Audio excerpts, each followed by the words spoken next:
So கலக்க போகுது யார் வந்து நீங்க லைவா 1.5 மணி நேரம் பாக்குறீங்கல்ல, அது வந்து இங்க 2 நாள், நான் வந்து 2 நாள், நீங்களாம் எவ்வளவு நாளைக்கு ரிகர்சல் எடுக்கிறீங்க? 1 வீக்கா? 3 நாளா? அதாவது நான் வந்து முத நாள்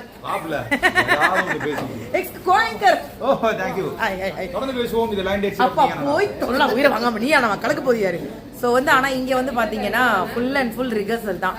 எல்லா தம்பிங்கெல்லாம் வந்து பயங்கர ரிகர்சல் பண்ணிட்டு எஸ் உடனே போடுவேன். கார்த்தி வராங்க, இவனை வந்து நிறைய பேர் தேடணும். 2 வாரமா இவன் பேரை வச்சு பண்ணடா, நான் என்ன பேரை வச்சு பண்ணிட்டு இருக்காங்க. இந்த வாரம் எனக்கு ரெஸ்ட் கொடுத்துருக்கானான்னு தெரியல. வணக்கம் ஃப்ரெண்ட்ஸ், நம்ம வந்து பாத்தீங்கன்னா எங்க ஊர்ல உன்னை தேடிட்டு இருக்காங்க. நீ நான் அழகா இல்லன்னு நீ சொல்லிட்டல்ல. எங்க அக்கா உண்மையுமே அழகுதான். இதை லைவ்ல சொல்ல மாட்டேன்ட்டான், கேவலப்படுத்திட்டான். ஸோ அதனால எல்லாருமே பார்த்தீங்கன்னா முதல் நாள்லேருந்து அவ்வளோ தூரம் கஷ்டப்பட்டு உழைக்கிறாங்க. கண்டிப்பாக வாரம் 3 மணிக்கு கலக்க போகுது யாரு ஷோவை பாருங்க, சப்போர்ட் பண்ணுங்க.